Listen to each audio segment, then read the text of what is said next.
good morning. Well, it's morning time. I don't know when I'm going to upload this video, but hopefully I will get it up at some stage today. So we're making soda bread, Irish soda bread. Really straightforward. There's loads of recipes. Everyone's granny and mother and friends and cousins all have different recipes. I'm going to give you the most, what I think is the most basic. Just flour and buttermilk, essentially, with the bread soda. But unfortunately I don't have any buttermilk, and that might happen quite a few of you at the moment in the current situation, and you mightn't be able to get to the shop. So I want to show you that it's totally fine. So that's the first thing we're going to do. Is my regular milk, I'm adding a little bit of vinegar, or if you have lemon, that's fine, just add a tiny bit, and that will curdle the milk for you. So we're going to put in a tiny bit of, this is just rice wine vinegar. You can use any vinegar. Oh, if I could get the lid off. There we go. Just a little bit, that's going to curdle the milk. If you know you're going to make this, say, tomorrow, the night before, you can weigh out your milk, your regular milk, it's not buttermilk, and leave it out, and let it go a little bit sour, and that'll be perfect. So the acid, the sour, will react with the soda. That's what makes our soda bread. So it's in or around half flour to half buttermilk, but it's actually just that little bit more flour. So I've got 250 grams of white flour. So it's any plain white flour. This is totally changeable. I've said this many times that you want to keep your weights of your dry ingredients and your wet ingredients the same, but you can change them up.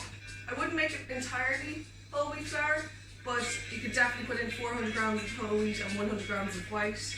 Got the two there. I'm going to put seeds in. You don't have to. I love these mixed seeds. They kind of add a bit of colour and a bit more texture to the centre. So that's about 2 tablespoons there. So we're doing all our dry ingredients first. We've got our bread soda. I forgot my sieve. So you're going to sieve your bread soda. If not, if you don't have a sieve, which is totally fine, I learned this from my pal Sinead, is you pop it in here, into your hand, and press it, and all those lumps will come out. That's fine. Okay, so a teaspoon of bread soda. Lovely. Sieve that in.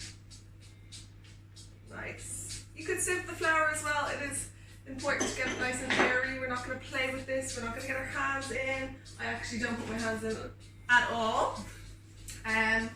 Last dry ingredient is salt. Okay, so that's all your dry ingredients. 2 sets of flour, bread soda, seeds. You can get your tin ready just before we add the milk. So I don't know if this is a real Irish mammy thing to have as the leftovers of your butter packet, and you just place it on the inside and rub around. That's why they are in the fridge. That's why they're kept in our house anyway. That's what happened.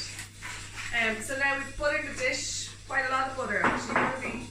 So that's to make sure that your bread will release properly. I'm going to add a little bit of our mixture here. So you can gup it in actually, it doesn't really matter, because you're going to shake it around.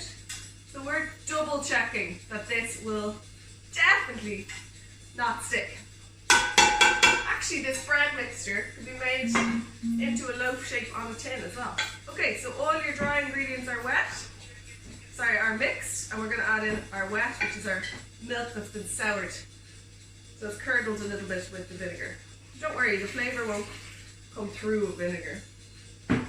She'll kept a little bit back, just in case it gets too sloppy, but I know my ingredients, it's always easier to add more than retract the liquid, particularly when you're making breads or sourdough bread or anything like that. Okay, so this turns into one big sloppy mess. If you were to be putting it straight onto a tin, I definitely would pull back a little bit of that liquid, but I'm putting it in my cake tin or my bread tin. Okay, so it's very sloppy, you can see here. And we're gonna, so once it goes in, you're not gonna play with it, okay? Because you don't want it to release your butter and flour edging that you've made. Have to get all those last bits out. Mary will kill me. Okay, so we don't want to waste any. It's totally fine. So see, I haven't had my hands dirty.